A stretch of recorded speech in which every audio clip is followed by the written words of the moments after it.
Hello, good evening. A police officer is beginning a 12-month prison sentence after he admitted lying about witnessing the Plebgate incident at Downing Street. Keith Wallace wrote to his own MP posing as a member of the public and claimed to have seen the row between Andrew Mitchell and police officers. The Sutton Coldfield MP resigned from his government job over the scandal, but always denied ever calling police officers plebs. Speaking in his home constituency tonight, Mr Mitchell thanked the police watchdog who conducted the investigation. Well, I think the IPCC report is an important report, and I've issued a statement about that in which, on behalf of myself and my family, I've said how grateful we are both to the IPCC and, of course, to Channel 4 and dispatchers who originally broke this story. Thank you very much, Liz. Derby train maker Bombardier has won a £1 billion contract to supply trains for the new Crossrail service in London. The decision, which will create up to 1,000 manufacturing jobs, is a huge relief for the company, which lost out on another lucrative deal 3 years ago. Our correspondent Peter Bean reports. There was a definite spring in the step of the Bombardier workforce today, and why not?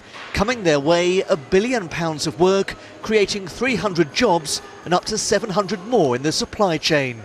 It'll also secure another 500 jobs here in Derby. Absolutely fantastic. Standing up in front of the workforce this morning was just brilliant, really was. Oh, it's wonderful news. I mean, especially after the last couple of years of if you like, darkness for the employees now, it's wonderful to have some good news. My son's just started working here, he's just started in September. He's a first year apprentice, so it secures a bit more future for him as well. It just shows that hard work and building a quality product pays off. This is what they'll be building, 65 trains for the London Crossrail service, opening in 2018. Bombardier beat off Japan's Hitachi and Spanish firm CAF to clinch the deal, in what many had seen as make or break for the company. The timing of today's decision couldn't have been better for the workforce. The work they're doing here on these underground trains is due to come to an end in the middle of next year. And the work on the Crossrail project is due to start almost immediately. You've seen the elation on people's faces, tensions being lifted, and that doom seems to have dissipated. So, good news all around, to be honest with you. The contrast couldn't be starker with 2011, when Bombardier lost out on a deal to build carriages for the Thameslink project. 1,400 workers were laid off. There were bitter recriminations. The government came under fire for its handling of the bidding process. Today, though, the Transport Secretary and Derbyshire MP Patrick McLaughlin could join in the celebrations.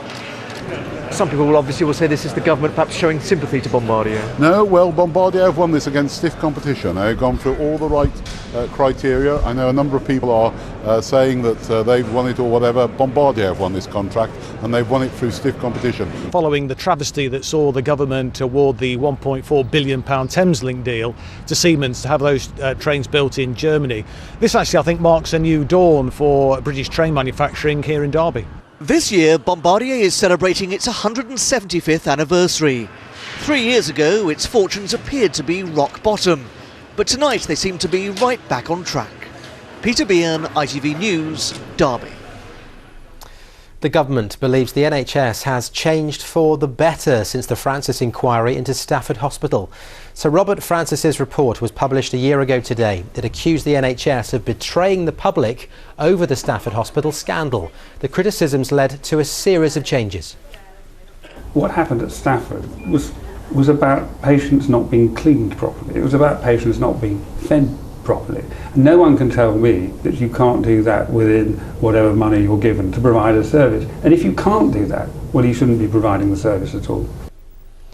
Police are investigating possible sex offences against children at a theatre in Leicestershire. 2 men with links to the Concordia Theatre in Hinckley have been arrested and bailed by police. Detectives say they aren't ruling out historic offences and have launched an appeal for any potential victims to come forward.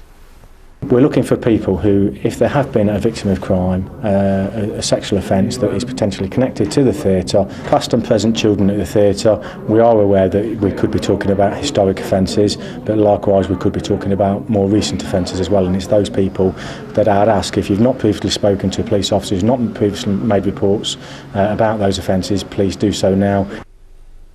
The Prime Minister was given a pop star's reception at a school in Birmingham today as he announced millions of pounds of funding for sport in primary schools.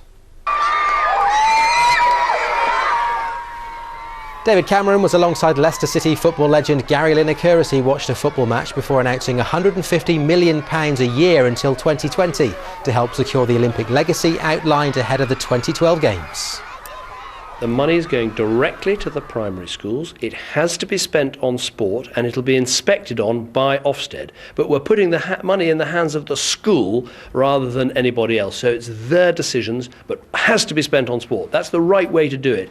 And you've got to get them early. So doing it at primary school will get children, as we saw downstairs, really excited about football, about rugby, about competitive team sports, as well as about PE and other important activities.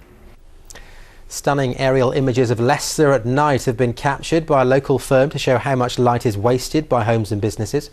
Well, they used a state-of-the-art thermal imaging camera to see how bright the city looks at night. It's working with the University of Leicester to help combat light pollution.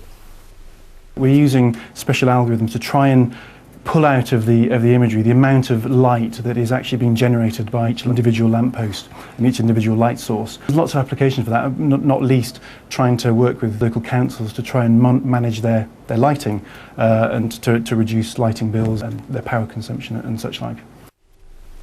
Time for a look at the weather forecast now. Here's Lucy Verasamy.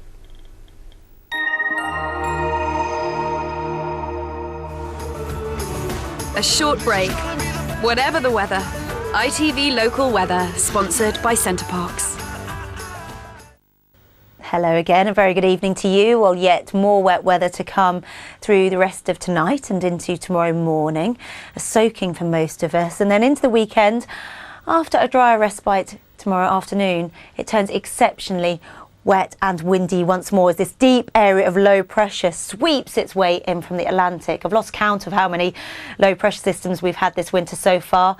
We're going to see a soaking wet night ahead, the rain only slowly giving way tomorrow, but by the afternoon, so much better for all of us, drier and a little brighter. That's it from me. Have a very good night. I'll see you soon. ITV Local Weather, sponsored by Centre Parks.